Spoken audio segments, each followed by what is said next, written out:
So hello friends, welcome to my YouTube channel. So here I am presenting my second video regarding S7 300 PLC hardware. Basically in this video I am going to tell you about Siemens PLC hardware, and also I will show you actual hardware. Then you can understand how actual PLC looks like. So don't go anywhere and keep watching my videos. So now you can see one of the Siemens PLC. In the picture, left side hardware is PLC, that is 3152 PNDP. 2 PNDP means here you will get 2 Profinet and 1 Profibus. Profibus means DP. And right side module is CP module, that is communication processor module, CP343-1. So you can see different status LEDs on the PLC which blink to indicate different status of PLC hardware. And then you will see MMC card slot. MMC means micro memory card on right side of status LED. So now in this picture you can see one switch for setting of different mode of PLC, like PLC having run mode, stop mode, MRES mode. MRES mode means memory reset mode. In run mode, PLC will execute your program whatever you have written into the PLC. In stop mode, PLC will be in stop mode continuously. And MRES mode, if you want to clear your PLC memory, then you have to put that switch in MRES mode. Now you will see two orange LEDs which gives status of two Profinet ports. As I said earlier, this PLC having two Profinet ports and one Profibus port. Left side Profinet cable connected, and right side you can see 9-pin Profibus DP connector connected to PLC port. We indicate Profinet with X2 port and Profibus with X1 port. So now you can see the actual video of PLC hardware, that is 3152 PNDP. That green one is MMC card, micro memory card, and there you can see orange LED status. It gives the status of Profinet port. Left side Profinet connected, right side Profibus connected.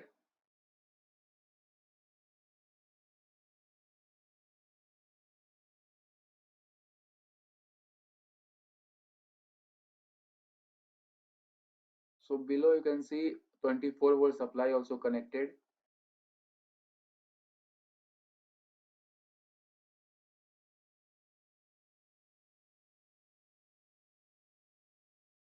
That is the rack. You have to select rack also while doing hardware configuration.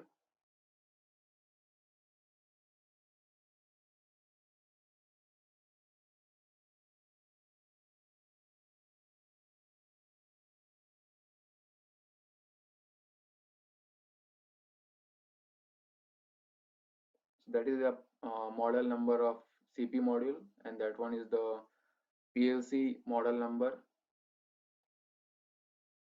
So there are some components which we need to configure while doing hardware configuration. Components like you have to select a rack. As I said earlier, you have to select a power supply, you have to select a CPU, you have to select SM module. SM module means signal modules. You have to select IM modules. IM module means interface module. Now in this picture you can see different power supply, like first one is PS305. It requires 24 to 110 volt DC, and it gives you output of 24 volt DC with a 2 ampere load current, and that is a MLFB number. Then second one is PS307. It requires 120 to 230 volt AC input.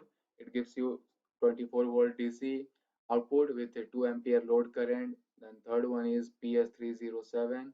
It requires 120 to 230 volt AC voltage, and it gives you 24 volt DC with a 5 ampere load current. So now in this picture you can see how you can mount your PLC modules, PLC CPU. You can mount your PLC module horizontally as well as vertically. In horizontal image you can see you can configure your hardware from left to right. that left side first slot is used for power supply, then second slot is used for CPU. I have not shown here third slot because that third slot is used for interface module. Interface module is used where that PLC rack is more than one. Then there you have to use a interface module to connect a first rack with your second rack. Then from 4 to 11 slot we use for signal modules. Signal modules means you can use input modules, output modules. You can use analog input modules. You can use analog output modules. These all input output modules comes under signal modules. So now in this picture you can see the use of IM module. Now my question is, when do you need more than one rack? And the answer is, if you have more number of inputs and outputs, due to which your first rack inputs and outputs are used completely. Now you don't have any spare input and output to connect your remaining IOs. So in that case, you have to add one more rack and also signal modules on that rack so that you can connect your remaining input and outputs to those signal modules.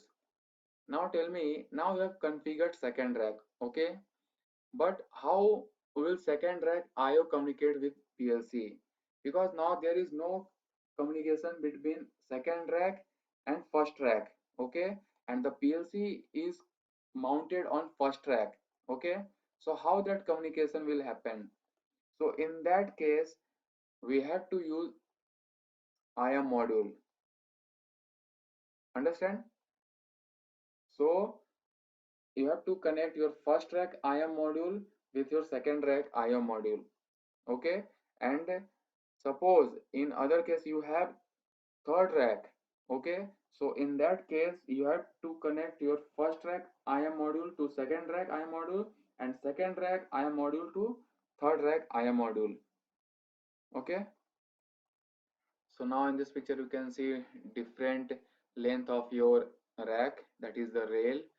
You have 160 rail, then you have 482.6 rail, then you have 530 830 rail, then you have 2000 rail.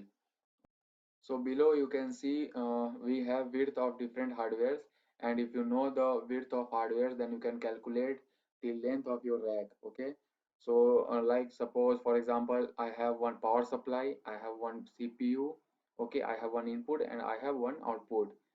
Power supply width is 50. Suppose CPU width is 60, then 60 plus 50 it's 110. Okay, then we have one input 40, it's 150. Then we have one output, okay, so 190. So total width is 190. So we can use 482.6 rail length rack.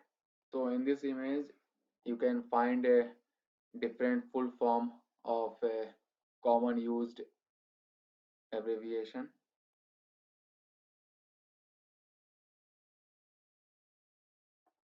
So guys, thank you very much for watching my video. What I will say to you, keep watching and keep learning from my video, and if you have any doubt then put your comment in the comment box. I will try to clear your doubts. Okay, thank you very much.